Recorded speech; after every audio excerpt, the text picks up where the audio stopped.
financière sur le coût de l'investissement sur le secteur de l'éducation. Et toutes les propositions concrètes, il y avait pas mal d'ateliers. J'avais pris par l'atelier, l'enseignement technique et la formation professionnelle. Il y avait l'atelier sur l'enseignement général, il y avait l'atelier sur les infrastructures et autres là, il y avait l'atelier sur l'enseignement supérieur. Mais malheureusement, voilà. Aujourd'hui, mais ce qui le déplore, oui. parce qu'il y a eu les recommandations qui ont été faites au sortir de ces travaux de la task force, mais malheureusement qui sont restés dans les tuyaux, c'est que nous regrettons. Mais la situation reste, comme vous le savez, les revendications, comme nous le disons, légitimes par les enseignants. Et les enseignants aussi doivent savoir, c'est-à-dire, lorsque vous posez un problème, il faut le situer dans un cadre légal. Très bien. Il faut aussi saluer que le SOS auquel éducation et autres là, qui sont lancés, qui ont posé au préalable un préavis de grève, qui s'est ajouté avec les centrales syndicales reconnues par l'État. Mais je peux dire, c'est-à-dire, si le président, autant pour moi, si le gouvernement a accepté de négocier avec l'ensemble de ses composantes, en principe, s'il tenait compte de l'aspect juridique ou autre, le SOS, le collectif SOS Éducation devait faire partie des négociations. Et vous entrez dans le vif du sujet, M. Son. Oui, parce qu'il faut être légal. Ils sont par rapport à la loi. Mais le gouvernement a fermé les yeux pour dire non. Il s'agit de l'intérêt de la nation. Ils ont associé tous les partenaires par rapport aux questions liées à la situation. Et là, vous parlez des discussions d'Ali Bandeng, on aura l'occasion de revenir là-dessus. Monsieur Fumbo, l'occasion pour nous de vous poser quand même la question. Quand on regarde un peu, Monsieur Esson adressait un peu la liste des partenaires qui ont pu assister à ces discussions, il y a non seulement les centrales syndicales, mais on a vu émerger, lors de ce mouvement d'humeur, des mouvements professionnels comme SOS Éducation. Est-ce que c'est dire qu'aujourd'hui, cela peut représenter une limite finalement aux syndicats qu'on a connus par le passé, puisque ces derniers pointent du doigt le fait que les acteurs syndicaux, par exemple, qui ont toujours porté les revendications de l'éducation nationale, seraient corrompus et donc ils devraient se séparer d'eux pour faire émerger des mouvements professionnels différents. Oui, Madame Ariel, vous me suivez depuis en tant qu'acteur civique. Je suis légaliste. Je me pose toujours la question. Sur quelle base le ministère de l'Éducation nationale a hissé un mouvement illégal au-dessus des syndicats qui ont un cadre légal?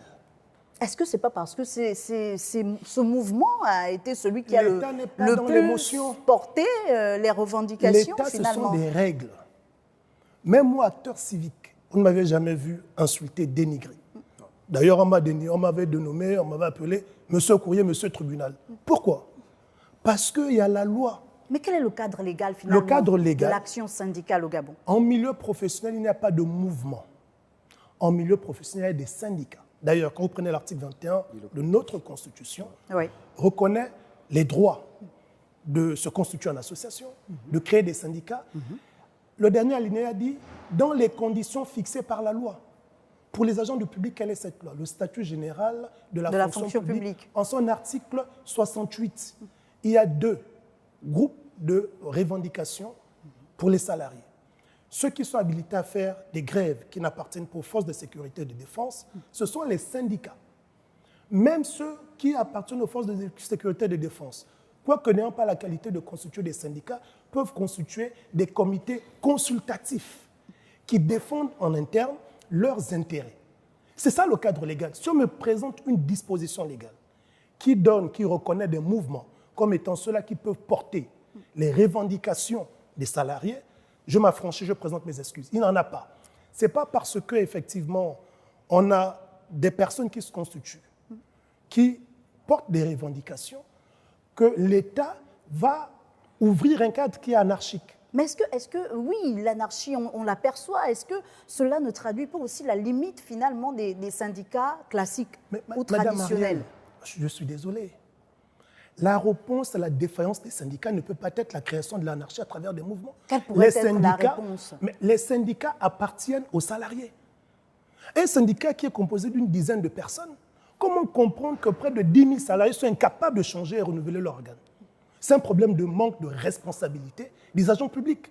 Et quand on n'est pas responsable, on ne vient pas créer l'anarchie. Est-ce que c'est finalement ces élections professionnelles appelées de tous leurs vœux par le chef de l'exécutif, par exemple? Le danger dans lequel nous nous retrouvons lorsqu'on commence à consacrer l'anarchie est lequel?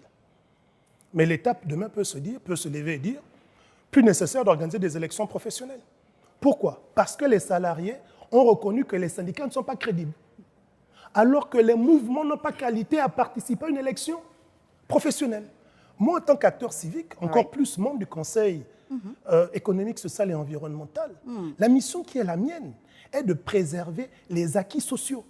Les acquis sociaux, c'est de faire en sorte que les syndicats puissent jouer le rôle qui est le leur, mais c'est surtout d'arriver à l'organisation d'une élection professionnelle. Il n'est pas question pour moi, par sensibilité, d'accompagner des mouvements avec le risque qu'on est en train de créer un précédent qui fera en sorte que l'État ait des arguments pour que l'élection professionnelle ne s'organise pas. Mais pour revenir peut-être à ce mouvement d'humeur, on l'a observé et à la sortie de ces discussions, on a vu certains dire qu'effectivement il y avait suspension du mouvement, d'autres boudaient un peu en disant qu'il fallait poursuivre le mouvement. Mais là, encore une fois, puisque on sait s'appuyer sur vous en tant qu'acteur de la société civile, que prévoit la loi? Est-ce que lorsqu'il y a mouvement de grève, il n'y a pas possibilité d'un service minimum? C'est pourquoi je disais qu'il ne faut pas qu'on crée l'anarchie. Pourquoi? Parce que le service minimum dont on parle est reconnu au syndicat. Un syndicat qui lance un mouvement d'humeur se doit d'observer un service minimum. Mais quel service minimum voulez-vous exiger à des mouvements illégaux? En fait, tout est parti dans l'illégalité, puisque, ouais. Il faut remettre les choses dans un contexte et un cadre légal. Moi, je suis légaliste. Ce sont les syndicats qui sont encadrés par les textes. Si SOS Éducation veut garder effectivement cette verve, que SOS Éducation devienne un syndicat et qu'on reconnaisse quels sont les responsables de ce syndicat et qui seront justement les intermédiaires avec l'État. Mais l'État ne peut pas discuter avec un mouvement qui vous dit, dans notre mouvement, il n'y a aucun leader. Aujourd'hui, voilà le leader. Quand il sort de là, il dit un mot, on n'est pas d'accord, c'est pas lui, la base ne te reconnaît pas. Mais quelle base? On l'identifie comment cette base? On peut reconnaître la base d'un syndicat parce que c'est un fichier des syndiqués. Mais la base d'un mouvement existe où? C'est la question. C'est la question qui reste posée. Il faut qu'on ramène les choses dans leur contexte, Madame Ariel. Oui. Pourquoi je vous le dis? La loi est claire. Les syndicats, quand un syndicat lance un mouvement d'humeur, et là je m'adresse pas seulement aux enseignants, mais également à tous les salariés du public. Oui. Parce qu'il y a une tendance que je vois qui est en train de se développer. On voit dans le secteur de la santé, on voit dans certains secteurs, les médias aussi. Oui. On ne peut pas exiger que la loi soit respectée. Nous-mêmes, on la bafoue. Je m'explique. Au niveau national et international, vous êtes couvert en tant qu'agent par le mot d'ordre lancé par un syndicat. C'est-à-dire, si vous vous retrouvez devant l'inspection du travail pour ceux du privé ou devant l'inspection de service pour ceux du public, on peut vous demander, mais vous n'étiez pas au travail pour quelle raison? C'est la question. Le mot d'ordre, mon syndicat a lancé le mot d'ordre du mouvement de grève, je l'observe. Vous êtes protégé par la loi. Alors que ceux qui suivent le mouvement d'humeur, le mot d'ordre du mouvement d'humeur, il n'y a aucune protection. Même s'ils partent prendre les meilleurs avocats du monde, ils se retrouvent à l'inspection du service. Monsieur, on a constaté que pendant 2 semaines, vous n'étiez pas au cours. Qu'est-ce qui s'est passé? Oh non, j'étais en mouvement d'humeur. D'accord. Votre syndicat a lancé un mouvement. Non, notre syndicat n'a pas lancé un mouvement parce que les syndicats sont pourris. Nous nous sommes nous-mêmes levés et puis on a décidé de suspendre. Vous pensez que ça peut prospérer même si vous avez le meilleur avocat du monde? C'est la question. Il faut qu'on sorte des émotions. Oui. Je vous ai dit, je partage les préoccupations des enseignants. Je vous ai dit, leurs préoccupations sont légitimes. Là où les enseignants faussent, c'est parce qu'ils se trompent de cadre de revendication.